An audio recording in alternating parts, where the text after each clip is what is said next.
축하합니다. 그리고 2주년 개척 감사 예배를 축하하고 감사합니다. 시간이 참 빠르죠. 네, 정말 빠른 것 같습니다. 근데 지금 요때에서 몇 년 전 지금 한번 생각을 해보시면 BC 1446년 무슨 일이 있었나요? 아시는 분은 손 한번 들어보세요. BC 1446년 어떤 일이 있었을까? 엑소도스 출애굽이 있었습니다.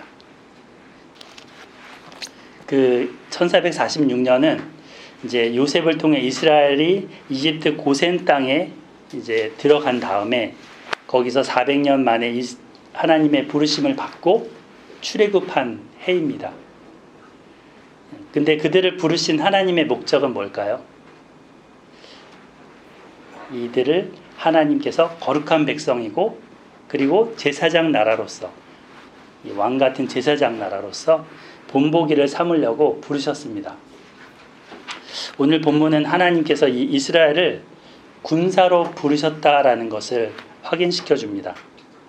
이 이스라엘은 하나님의 그 증진 명령을 받고 그 광야에서 훈련을 받았습니다. 군대 가면 보통 이제 때가 되면 새끼 밥을 먹여주죠. 예. 그래서 식탁해갖고 받아서 먹고 그것도 빨리 먹어야 돼요. 빨리 먹어야 돼요. 그냥 우리처럼 지금 평상시처럼 여유 부리면서 먹으면 안 됩니다. 그리고 철저한 복종 훈련을 받습니다. 그런 것처럼 광야에서 하나님께서 이들을 훈련시키셨습니다. 우리가 민수기를 지금 하고 있는데 첫 장, 1장에서 인구조사할 때 남녀노소를 다 조사하지 않았죠. 20세 이상 전쟁에 나갈 만한 남자들만 그 수를 셌습니다. 60만 3,550명 이렇게 나왔습니다. 왜 그 수만 세었는가? 이거는 이제 이들이 가나안 족속을 대상으로 전쟁을 해야 되기 때문에 그렇게 부름받았기 때문에 그 수만 센 것입니다. 이제 그 땅을 차지하기 위해 전진하고 있는 것입니다. 그런데 이 하나님의 군사훈련이 광야에서의 군사훈련이 세상에서의 군사훈련하고 좀 달라요. 많이 달라요. 평범한 그런 군사훈련을 시키지 않았어요. 보통은 세상의 군사훈련은 무기를 다루는 법, 무기를 이렇게 깨끗하게 닦고 조이고 그래서 다시 조립하고 언제라도 나가서 싸울 수 있게 이런 무기를 다루는 법을 배우고 그리고 뭐 포복 훈련이랄지 육체를 기르는 훈련을 하죠. 육체를 기르는. 그러나 하나님은 무슨 훈련을 시켰죠? 우리가 그동안 민수기를 쭉 살펴봤잖아요. 크게 두 가지입니다. 하나는 하나님과 함께 할 수 있는 자세 훈련. 그러니까 하나님과 동행하는 자세 훈련입니다. 하나님과 함께 같이 하는가? 그렇지 못할 때 마음을 이렇게 자세를 정비하는 거죠. 두 번째는 거룩하고 정결한 삶을 살도록 하기 위한 훈련이었습니다. 제사장 나라 거룩한 백성이 되는 그 훈련이었습니다. 이건 경건 훈련인 거죠. 경건 훈련. 이 두 가지를 광야 군사학교에서 가르치고 또 가르치고 잘못도 나가면 또 다시 가르치고 불평하고 원망하면 또 다시 가르치고 계속 반복 훈련을 했습니다. 몸에 완전히 배기까지 이제 반복해서 설득하고 가르쳐 주셨습니다. 우리 귀한 향숙 집사님은 홈스쿨링 하고 계시죠? 우리 지민이, 다은이, 주한이 이 귀한 세 자녀를 돕고 있는 그렇게 하고 계신데 매일 정갈한 세 끼를 차려 먹이시고 또 그 먹는 훈련, 예배 훈련, 기도 훈련, 학습 훈련 물론 훈련이라는 이름을 붙이는 것이 좀 그럴 수도 있어요. 학생들 입장에서는.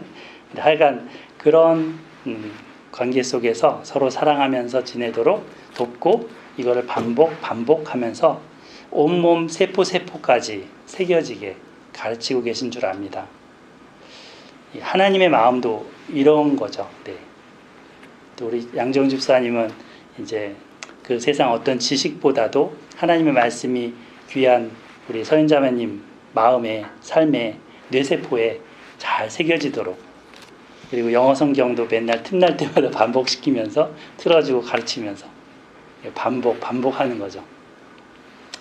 그 하나님의 마음이 그와 같습니다. 백성들을 사랑하기 때문에 부모의 마음으로 자녀를 돌보듯이 그렇게 광야에서 훈련하셨습니다. 이들이 하나님의 주신 계명을 따라 살아가도록 훈련하셨습니다.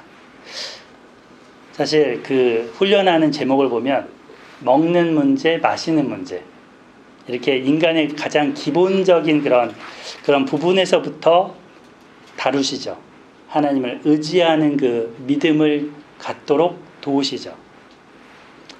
왜냐하면 이제 이 믿음을 가져야지만이 이들이 전쟁을 치를 수 있기 때문입니다. 그 전쟁은 정말 치열한 전쟁이죠. 죽느냐 사느냐, 내 목숨, 가족의 목숨, 전우의 목숨이 달려있는 그런 치열한 전투죠. 그런데 이 성격이, 하나님의 개입하시는 이 전쟁은 성격이 일반 전쟁하고 다릅니다. 정유재란 뭐 이런, 우리나라도 제1차 세계대전, 2차 세계대전, 6.25 전쟁, 많은 전쟁을 치렀지만 그런 전쟁과 성격이 다릅니다. 이 전쟁은 악한 영들에 대해 사로잡혔던 그런 이방 족속과의 전쟁입니다. 이 사람들은 하나님으로부터 떠난 사람들입니다. 완전히 우상에 잡혀있는 그런 족속들입니다. 그래서 이 이스라엘 백성들은 이들을 심판하는 도구로 나가게 됩니다. 그래서 이 전쟁이 여호와의 전쟁입니다. 여호와의 전쟁. 이스라엘 대 가나안 전쟁이 아닙니다.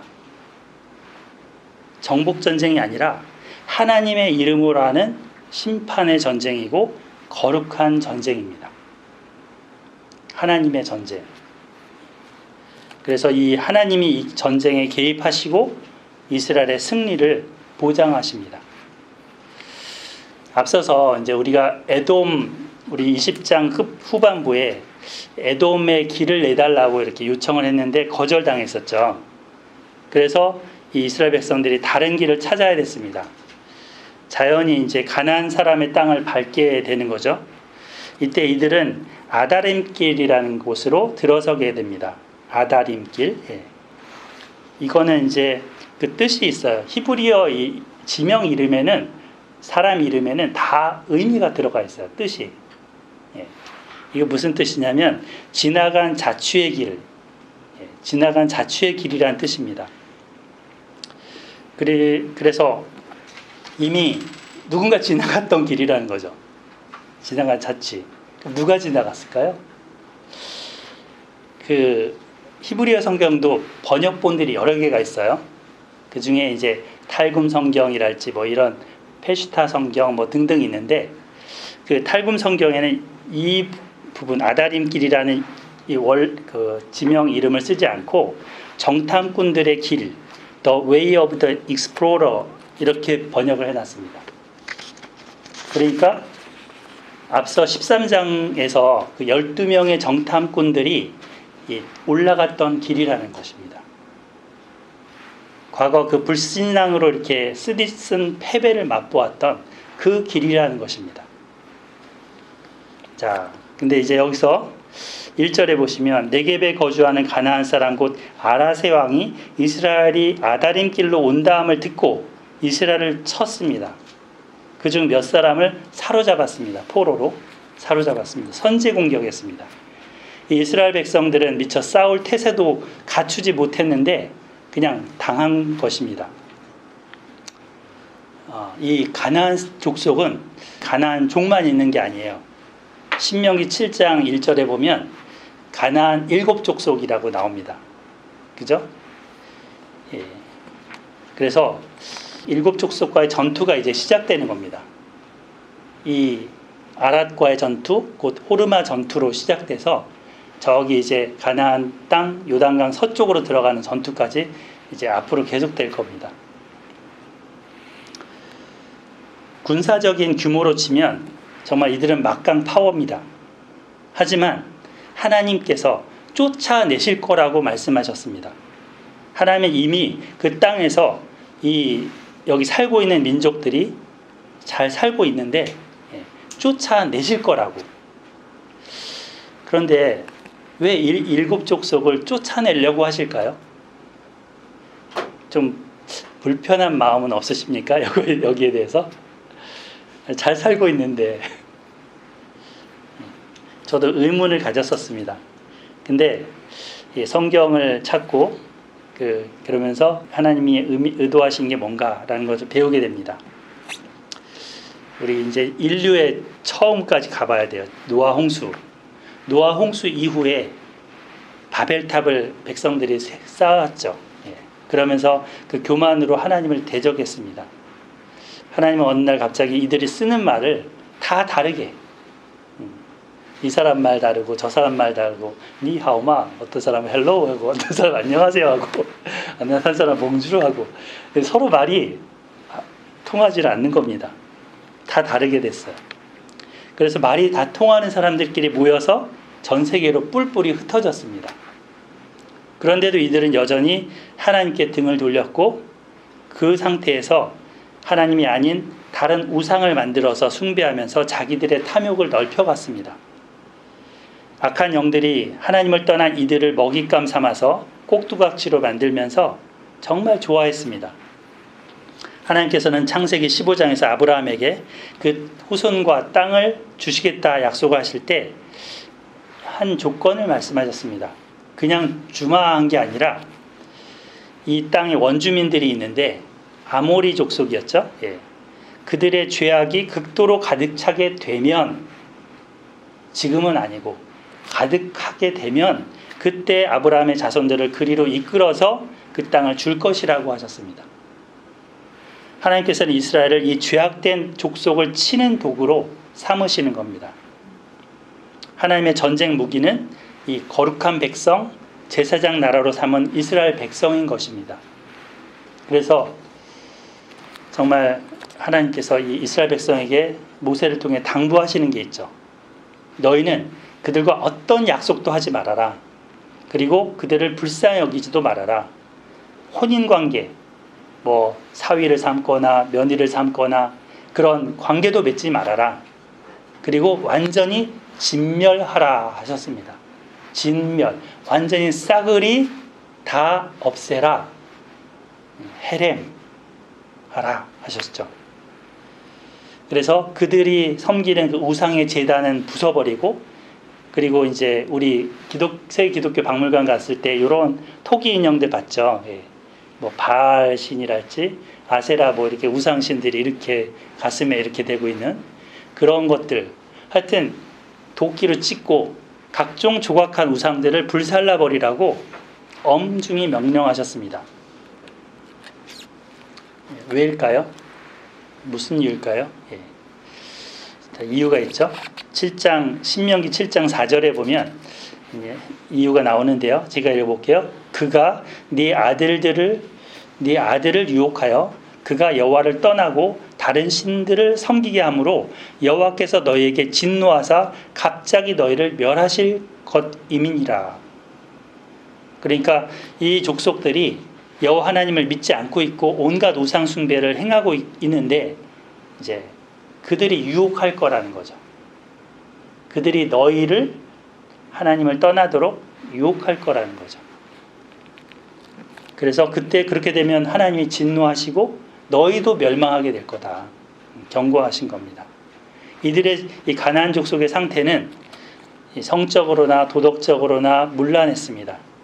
또 이 힘을 가진 사람은 약한 사람에 대해서 굉장히 함부로 학대하면서 자기의 탐심을 채우기 위해서 이용해 먹었습니다.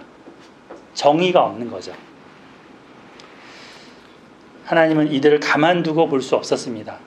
그 약한 자들의 부르짖음을 가만둘 수 없었습니다. 이스라엘은 그래서 이제 지금 보면 선제 공격을 당했을 때 어떻게 이제 합니까? 2절 같이 한번 읽어볼까요? 2절 시작. 이스라엘이 여호와께 서원하여 이르되 주께서 만일 이 백성을 내 손에 넘기시면 내가 그들의 성읍을 다 멸하리이다. 네. 전쟁의 승리를 달라고 기도했죠. 다 멸하리이다. 이거는 하나도 남기지 않고 완전히 진멸하리이다라는 거죠. 이게 아까 제가 얘기했던 헤렘이라는 단어입니다. 헤렘. 3절 보면 여호와께서 이스라엘의 목소리를 들으시고 가나안 사람을 그들의 손에 넘기심에 그들과 그들의 성읍을 다 멸하니라. 그러므로 그곳 이름을 호르마라 하였더라. 예. 여기 화면 보시면 호르마 옆에 이제 히브리어 글자가 써 있고 진멸 옆에 헤렘 써 있죠. 여기 글자는 잘 모를 수 있지만 형태를 보면 앞에 세 글자가 똑같죠. 자음이 똑같죠. 예. 헤렘이나 호르마나. 예. 우리도 한글로 하면 히읗, 리을, 미음 똑같잖아요. 예.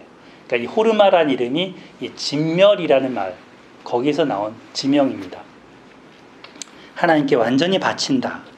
완전히 멸한 장소다라는 뜻이죠.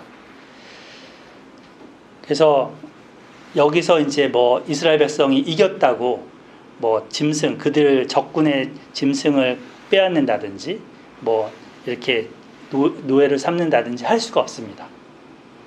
다 완전히 죽인 거죠. 이 전쟁의 주역은 출애굽 2세대입니다. 광야에서 태어난 신세대들입니다. 이들은 부모 세대가 패했던 그 장소, 그 대상과의 전쟁에서 부모님들과는 다르게 믿음으로 승리했습니다.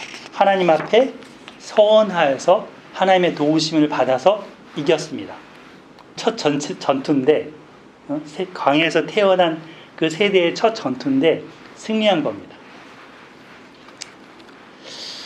그 가데스 바네아에서 반역한 이후로 40년 만에 처음 맞는 승리. 처음 맞는 승리. 40년 전에 이곳 호르마에서는 가나안 이 족속들한테 패배했었습니다. 그렇지만 이제 하나님을 의지하고 승리가 찾아왔습니다. 본문도 간략하게 이렇게 써 있잖아요. 그러니까 가데스 바네아에서도 이렇게 하나님을 의지하고 나갔다면 간단하게 그냥 끝낼 수 있었다. 간단히 그냥 승리했을 거다라는 거를 아주 압축적으로 보여주는 거죠. 긴 말 설명할 것 없다 그냥. 이제 40년이 지나서 그때 그 당시 누릴 수 있었던 승리를 누리게 됐습니다. 하나님 우리가 실패했던 그 장소, 그 대상과 겨루게 하는 것을 시간이 지난다 하더라도 또다시 맞이하게도 하십니다. 이거는 이제 살아가면서 어떤 인간적인 갈등이 있어갖고 그 누군가 겪으면서 내 힘으로는 도저히 해결할 수 없다 여기면서 물러났던 거. 그래서 내 스스로 좌절하고 절망하고 포기했던 그런 사람일 수도 있고요. 또는 어떤 일일 수도 있습니다. 또는 내 마음에서 일어났던 어떤 연약한 갈등의 부분일 수도 있습니다. 어떤 분은 경제적인 어려움이 일 수도 있고요. 뭐 다양할 수 있죠. 그런데 이제 그 각자의 그 개개인의 어떤 문제일 수도 공동체의 문제일 수도 있는데 하나님은 시간이 지난 후에 다시 그 자리로 이끄시고 그 자리에 세우십니다. 그리고 이제는 패배가 아니라 승리하라고 하십니다. 너 나를 의지하고 다시 싸워봐. 하나님만이 도움이심을 믿고 실패했던 나 자신을 부인하고 다시 도전하게 하십니다. 주께서 만일 이 백성을 내 손에 넘기시면 내가 그들의 성읍을 다 멸하리이다. 주님, 이 사람을 내 손에 넘겨주십시오. 주님, 이 일을 내 손에 넘겨주십시오. 그러면 승리해서 전부를 주님께 바치겠습니다. 기도하고 나가라는 거죠. 하나님은 우리가 하나님만을 전적으로 의지하면 승리하게 하십니다. 그 승리가 나로 말미암은 것이 아님을 알게 하시고자 하시고 승리로 말미암아서 영광을 온전히 하나님께 돌리도록 하십니다. 놀랍게 승리를 주십니다. 여러분이 과거 자꾸 실패했던 그런 악한 습관이 또는 좋지 못한 삶의 방식이 있다면 이스라엘 백성들처럼 하나님을 의지하고 이제부터는 이것에 온전히 승리할 수 있도록 기도하고 나아가 보시기 바랍니다. 아멘.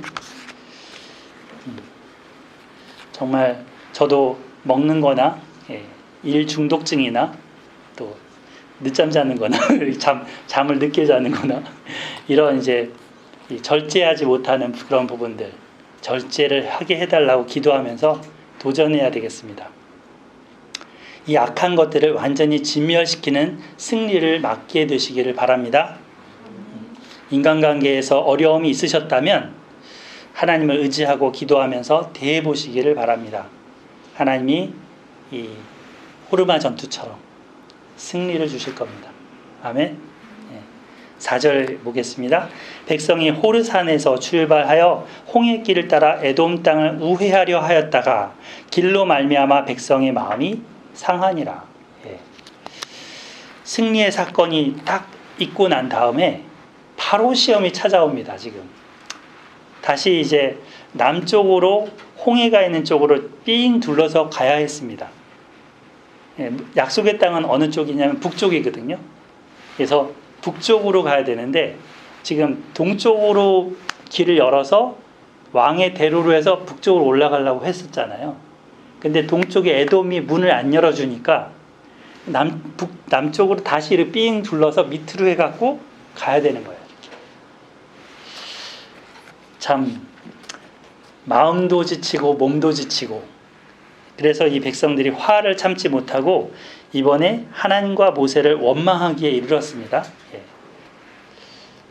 때로 하나님이 정말 우리가 원하는 길로 이끌지 않으실 때도 있죠. 그래서 영적 리더나 하나님께서 이끄시는 그 길에 때로 내 마음에 들지 않아서 입이 나올 수 있습니다. 이들은 이렇게 말합니다. 어찌하여 우리를 애굽에서 인도하여 내어 이 광야에서 죽게 하는가? 어찌하여 죽게 하는가? 자주 들었던 말이죠. 여태까지 많이 들었던 말이죠. 부모의 말버릇이었잖아요. 근데 지금 자식들의 말버릇이 됐습니다. 우리의 그 부정적인 언어가 부정타는 언어인데요. 정말 이걸 잘 기억해야 됩니다. 함부로 이렇게 부정적인 말이 자식에게 가지 않도록 조심해야 되겠죠. 마음부터, 생각부터. 자, 이들이 거기다가 이제 매일 주시는 만나에 대해서 뭐라고 하는지 한번 볼까요? 만나에 대해서 우리 마음이 이 하찮은 음식을 싫어하노라 하고 있어요. 처음에는 그 출애굽기에 보면 꿀 섞은 과자맛 같았다 이랬거든요. 그리고 민수기 11장에 보면은 기름 섞인 맛 같았다 이렇게 얘기하고 있고 지금 그런데 여기 오니까 그 기적의 음식이었던 만나를 이제는 뭐라 그래요? 이 하찮은 음식이다라고 평가절하합니다. 40년을 똑같은 음식을 지금 먹는다고 하면서 하찮게 여깁니다. 인간의 그 죄악된 본성이 입술을 통해서 정말 가감 없이 나오죠. 반복해서 자기에게 주어진 것을 쉽게, 당연하게 그렇게 여기는 결과죠. 근데 보세요. 정말 당연한 게 있나요? 당연한 거 없어요. 정말 감사할 것 뿐입니다. 우리 학생들 잘 들으세요. 부모님이 섬겨주는 게 결코 당연한 게 아닙니다. 그죠? 감사하고 귀한 것입니다. 이것을 잘 기억해야 합니다. 그래야 하나님의 불뱀이 여러분 인생에 나타나지 않습니다. 조금 전에 그 호르마에서 승리를 맛봤는데 순식간에 지금 영적인 슬럼프로 푹 떨어져 버렸어요. 이런 불평이 가장 심각한 거는 그동안 그 불평은 아론과 모세를 대항한 거였잖아요. 근데 여기서 보면 이들이 이번에는 모세와 여호와를 향하여 이렇게 나오죠. 하나님과 모세를 향하여 원망하되 이렇게 나옵니다. 이거는 이제 자기 자식들을 정말 사랑해서 애쓰면서 돌보는 그 부모님한테 마구 불평해대는 그런 막대 먹은 그런 자식과 비슷한 거죠. 이 하나님은 어떤 분이에요? 지금도 저희 구름 기둥이 너무 작은데, 구름 기둥이 아마 컸을 거예요. 낮에는 그 쨍쨍 내리쬐이는 그 햇볕을 태양으로 빛으로부터 구름 기둥으로 보호해 주시고, 밤에는 급격히 내려가는 그 추위로부터 불기둥으로 따뜻하게 보호해 주시는 하나님이십니다. 여전히 지금 이 순간도. 그리고 광야에서 정말 수시로 나타나는 여러 악한 것들로부터 보호해 오셨습니다. 그런데 이렇게 하나님을 향해서 불평해 대니까 하나님이 그 보호했던 손을 다 거두십니다. 뒤로 거두십니다. 이게 거두자 무슨 일이 생깁니까? 6절을 볼까요? 6절. 여호와께서 불뱀들을 백성 중에서 보내어 백성을 물게 하심으로 이스라엘 백성 중에 죽은 자가 많은지라. 불뱀들이 나타났죠. 이 불뱀은 맹독성을 가진 뱀들입니다. 물리면 온몸이 불덩어리가 돼서 활활 타듯이 고통 중에 죽어가는 그런 독이 있어서 불뱀이라고 합니다. 원래 그 광야나 사막에서 온갖 맹수들이 드글드글합니다. 하이에나도 있고요, 치타도 있고요, 표범도 있고요, 사자들도 나옵니다. 때로. 그리고 여기 보면 데스 스토커, 데스가 죽음이라는 뜻이 말인 것 같아요. 낙타거미도 있고 은개미. 저기 보면 살무사들이 엄청 많죠. 우글우글합니다. 독뱀들이 우글우글하는 곳이 이 광야입니다. 근데 이 뱀들이 어디 있다가 여태 안 나타나다가 이제 나타난 걸까요? 그동안은 하나님이 보호하셔서 이런 독성 있는 곤충이나 뱀들로부터 자기 백성을 막아주신 거였습니다. 신명기 32장 10절을 보면 이런 말씀이 있어요. 여호와께서 그를 황무지에서, 곧 광야죠, 짐승이 부르짖는 광야에서. 뭐가 부르짖는다고요? 짐승이 부르짖는 광야에서 만나시고 호위하시고 보호하시며 자기의 눈동자같이 지키셨도다.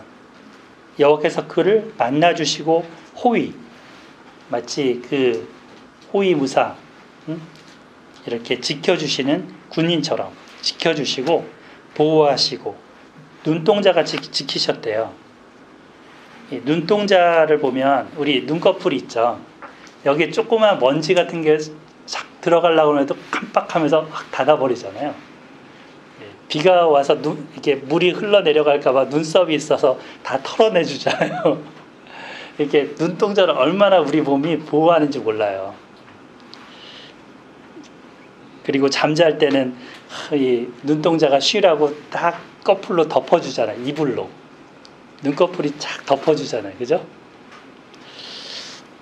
그것처럼 하나님이 이들을 이렇게 지키셨다는 거예요. 눈동자같이 지키셨도다. 그런데 이들이 계속 불평을 해대니까 그 보호의 손을 떼고 내버려 두신 거죠. 그랬더니 금방 불뱀들의 공격을 받았습니다.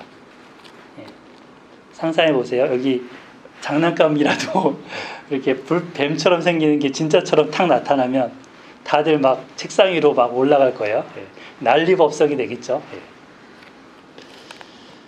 아마 혼비백산이 될 텐데, 제가 그 조경 공원 쪽을 하다 보니까 생태계 조사하는 그런 쪽에도 같이 연루가 돼서 연구를 해요. 근데 그 파충류, 양서 파충류 하는 심재한 박사님이라고, 지금은 이제 고인이 되셨는데, 그분이 이제 이 생태계 조사에 같이 하셨어요. 한번 놀러 오래요. 그래서 저희 둘째 아들이랑 같이 데리고 수원에 그 파충류 연구소에 데리고 놀러 갔어요. 갔더니 유리 상자 안에 이런 뱀들이 드글드글한 거예요. 이렇게. 그러더니 한 마리를 집게로 해서 딱 꺼내더니요.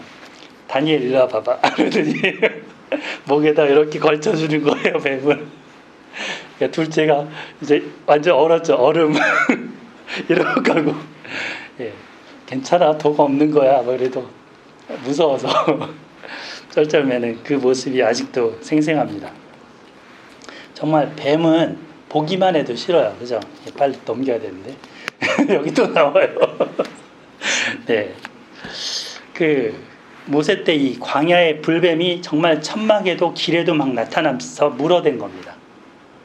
많은 사람들이 독사의 독에 물려 죽었습니다. 그래서 이 백성들이 뉘우쳤죠. 아, 자신들이 불평해야 되니까, 불뱀 비슷하잖아요. 불뱀을 하나님이 보내셨구나. 그걸 인정하고 모세한테 기도 요청을 합니다. 7절, 우리가 여호와와 당신을 향하여 원망함으로 범죄하였사오니 여호와께 기도하여 그 뱀들을 우리에게서 떠나게 하소서. 이렇게 기도 부탁했습니다. 지금 누가, 이 백성들이 모세도 원망했잖아요. 자기를 원망했던 백성들이 자기한테 요청하는 거야, 지금 기도 요청을. 참 모세는 속이 참 없는 것 같아요. 그 백성을 위하여 기도하매, 방금 전까지만 해도 이렇게 막 돌을 던질 듯이 하면서 죽일 듯이 대들던 그 백성들인데도 기도를 부탁하니까 그 백성을 위해 기도합니다. 이 모세는 정말 참된 목회자의 모습입니다. 자존심도 다 내팽개쳐진 그런 자기가 없는 사람 같습니다.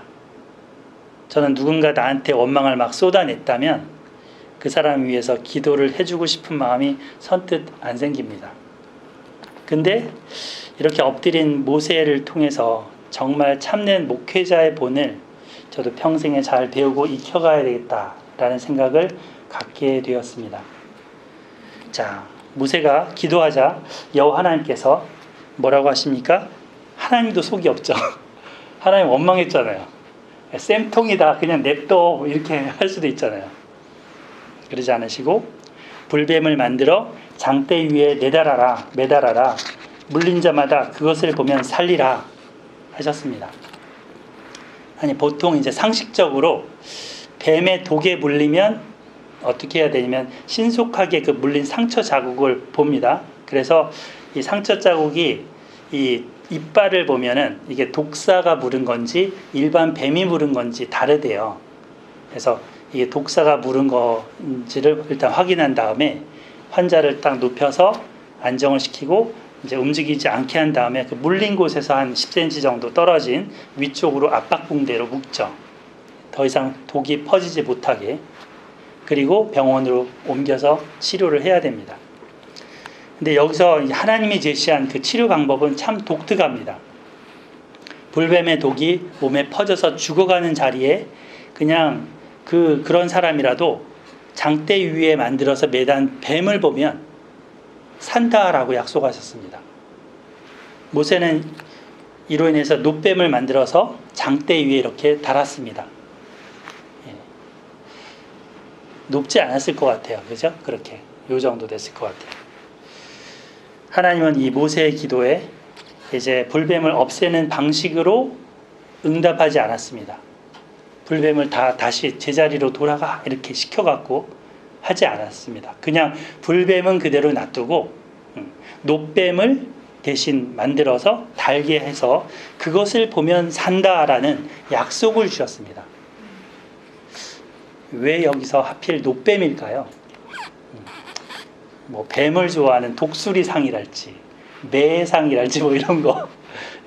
뱀이 좀 무서워하게 뭐 그런 것도 아니고 똑같은 놋뱀.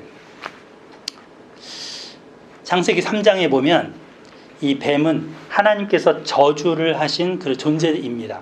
아담 하와를 유혹을 해서 하나님이 그 뱀에게 이렇게 얘기했죠. 네가 이렇게 하였으니 네가 모든 가축과 들의 모든 짐승보다 더욱 저주를 받아 배로 다니고 살아있는 동안 흙을 먹을지니라. 그 저주받은 이 파충류로 상징되는 이 뱀은 사탄의 형상입니다. 그런데 사탄의 형상인데 왜 저주받았는데 이 뱀의 형상으로 장대 위에 달라고 하신 거냐 말이죠.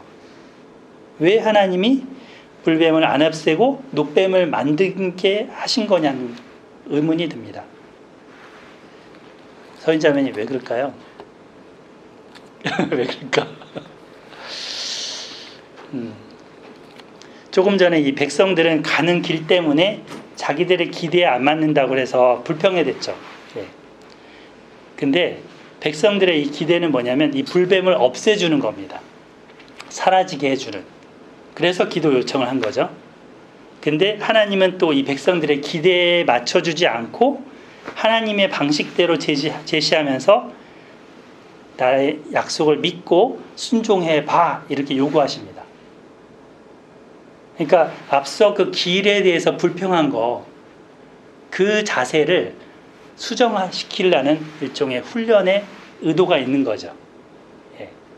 다만 이 문제만 해결해 주는 게 아니고 이들의 그 자세, 내 기준으로 하나님이 맞춰주기를 원하는 그 자세가 아니라 하나님이 주시는 것에 나를 맞춰서 순종하는 그 자세로 이거를 훈련하시는 거죠. 그러므로 그들의 입술의 불평과 원망을 치유하는 그것은 믿음과 순종의 길뿐이라는 것입니다. 뱀의 맹독으로부터 자유하게 되는 것도 믿음이 있을 때입니다. 뱀은 사실 보기만 해도 끔찍한데 노뱀을 달아 세우게 하시고 정말 여성분들은 곤충도 되게 싫어하고 막 무서워하는 분들도 많던데 예. 정말 이 몸서리치고 싫어할 만한 것이지만 하나님 주신 약속을 믿고 바라보며 이렇게 하면 산다고 했습니다. 싫고 두려워서 부담스러운 것인데 그거를 앞에다 딱 갖다 놓고 이거를 행해 라고 요구하십니다. 뱀에 물려서 신음하면서 안정을 취하면서 막 그냥 그대로 있을 것인지 아니면 눈을 들어서 이 말씀을 믿고 눈을 들어 노뱀을 바라볼 것인지 믿음의 선택을 요구하십니다. 장대 위에 달린 그 노뱀을 바라보면 살 것이라는 그 복음을 들려주셨는데 이것에 반응해서 믿고 바라보면 삽니다. 믿고 바라보는 사람들이 삽니다. 그런 분들이 지금 여기 모여서 함께 예배드리고 있는 줄 믿습니다. 그렇지만 뱀을 보라고? 웃기고 자빠졌네. 호웃음 치면서 무시하는 사람들. 그 사람들은 그 불뱀에 물려서 그냥 죽습니다. 죽고 사는 것이 그 기로가 이 짧은 선택의 한 끗 차이에 있습니다. 과연 하나님의 약속대로 뱀에게 물린 자들이 장대 위에 단 노뱀을 보니까 어떻게 됐다 그럽니까? 살았다고 하죠. 예. 거기 9절에 노뱀을 쳐다본 즉 모두 살더라. 예. 우리나라에도 그 119가 있죠. 예. 근데 미국에 가면 거꾸로 911이 있어요. 근데 그 911의 상징이 이 노뱀입니다. 그죠? 예. 그리고 미국에서 응급수술을 할 수 있는 그런 의사들은 이 911 배지를 이렇게 가슴에 다는데 이게 배지들이에요. 예, 저기 밑에도 있죠? 예. 거기에 장대에 달린 노뱀 표시가 있는 거를 달고 다닙니다. 사실 요거는 이제 그리스 신화 중에 그 아스클레피오스라는 그 치유의 신이라고 있어요. 그게 뱀이에요. 뱀신. 예. 근데 그거를 가져왔다라는 썰이 있는데 사실은 그것도 이 모세의 노뱀을 본따서 만든 신화라고 봅니다. 그러니까 원조는 이거예요.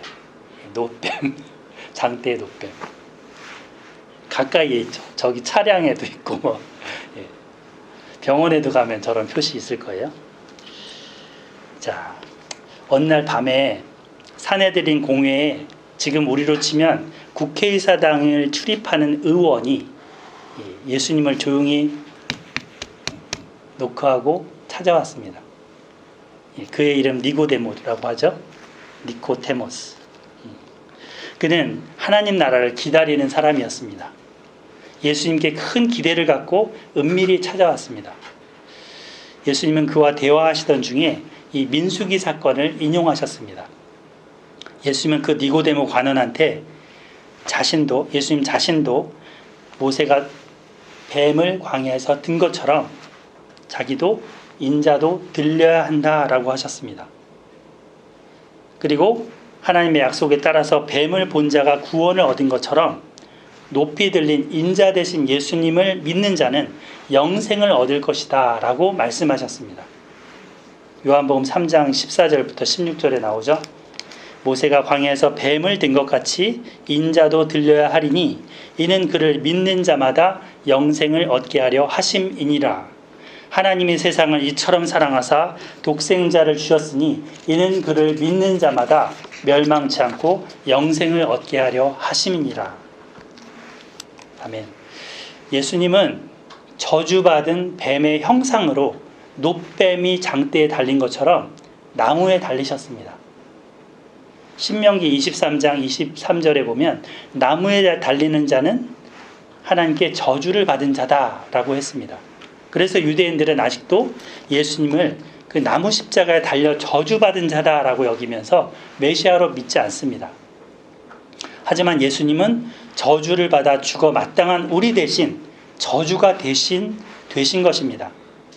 놋뱀이 되신 것입니다. 보통 그 영화나 그런 거 보면 드라큘라, 뭐 좀비 이런 거 있잖아요. 그런 거 보면은 그 사람들이 막 그 달려들어서 사람을 물어요. 예. 그러면 그 물린 사람이 똑같이 감염이 돼 갖고 그런 존재가 되는 식으로 해서 또 막 달려 막 나가는 그런 게 나옵니다. 이것처럼 뱀에게 물려서 뱀처럼 독이 있는 그런 존재가 되었다는 것입니다. 뱀의 독을 갖고 살아가는 사탄의 자식으로서 독을 서로 간에 내뿜는, 그래서 그 독으로 서로 간에 물고 죽이는 그런 우리의 모습이 되었는데, 우리 대신, 독사 같은 우리 대신 예수님이 놋뱀이 돼서 십자가에 달려 죽으셨습니다. 아직도 우리 발밑에는 온갖 독사들이 우글우글합니다. 미움과 질병과 음란과 폭력, 그리고 무관심과 차별 대우와 이단적 가르침, 이런 독사들이 우글댑니다. 이 독사들은 끝날 심판하실 때까지 그대로 있을 겁니다. 그런데 우리가 눈을 들어 나무에 높이 달린 예수님을 믿고 바라볼 때 우리는 나음을 받습니다. 치유를 받고 살아납니다. 하나님의 사랑에 눈뜨게 되고 건강한 삶을 경험합니다. 그래서 모세는 하나님이 놋뱀 사건을 통해서 장차 오실 메시아 죽음을 미리 준비하도록 한 것, 이거를 지금 여기 기록해 놓은 것입니다. 여러분, 십자가에 달리신 예수님을 바라보시기 바랍니다. 우리는 이 뱀에 물려서 신음하고 고통했었지만 예수님을 바라볼 때 우리 그 고통을 다 대신 담당하신 그 예수님을 인해서 다시금 살아납니다. 이사야는 이렇게 얘기했죠. 그가 찔림은 우리의 허물 때문이다. 그가 상함은 우리의 죄악 때문이다. 그가 징계를 받음으로 우리가 평화를 누린다. 그가 채찍에 맞음으로 우리가 나음을 받았다라고 말씀했습니다.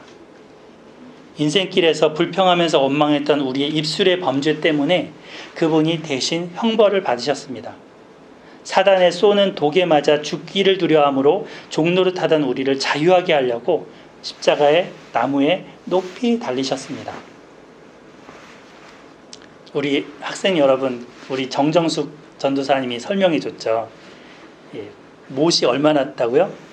이거보다 더 길었던 것 같아요. 그죠? 예, 여기를 나무를 뚫고 손목을 뚫고 그렇게 해서 그 끝을 못으로 해갖고 망치로 해서 접어서 달았다고 그랬죠.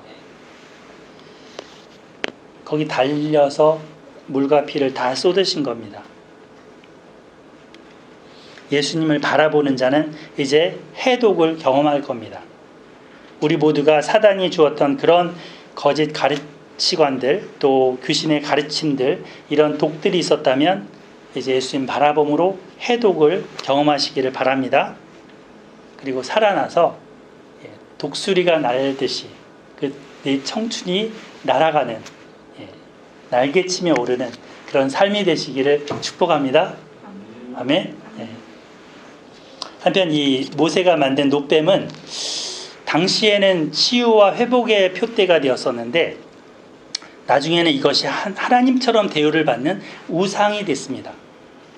이거는 히스기야가 종교개혁을 단행할 때까지 있었습니다. 그러니까 몇백 년을 그대로 갖고 있으면서 숭배한 거죠. 그래서 열왕기하 18장 4절에 보면 그가 여러 산당들을 제거하며 주상을 깨뜨리며 아세라 목상을 찍으며 모세가 만들었던 놋뱀을, 여기 나오죠? 모세가 만들었던 놋뱀을 이스라엘 자손이 이때까지 향하여 분향함으로 그것을 부수고 느후스단이라 일컬었더라. 느후스단, 이거는 구리로 만들어진 것, 이런 뜻입니다. 구리로, 그냥, 그러니까 구리덩어리, 쇳덩어리, 이렇게 얘기한 거죠. 이거는 숭배할 게 아니고, 분향할 대상이 아니고, 쇳덩어리야. 사람이 그것에게 복을 빌기 위한 대상이 아니라는 겁니다. 신통력이 있는 것 아니고 거기에 하나님의 말씀이, 하나님의 약속이 결부됐기 때문에 그 약속을 믿는 자가 구원을 받는 거지, 그 놋뱀이 신통력이 있다는 게 아닙니다. 근데 후세가 이걸 잘못 받아들인 거죠. 오늘날도 여기 예수님이 나무에 달려 십자가에 죽으셨다 그래서 집집마다 뭐 교회마다 사실 십자가 참 많이 달죠. 예.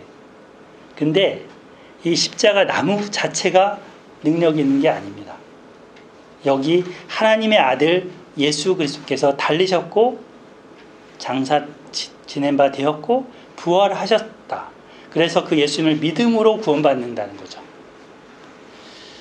뭐 선주고 같은 데를 보면 엑소시스트 해갖고 십자가 같은 모양을 뭐 귀신 들린 사람한테 갖다 대면 막 귀신 들린 사람이 무섭다고 다 뻥입니다. 예수님을 믿어야 참된 자유와 해방을 얻습니다. 아멘. 쇳덩어리다. 나무 조각이다. 자, 이제 이스라엘이 가던 여정을 같이 한번 따라가 봅시다.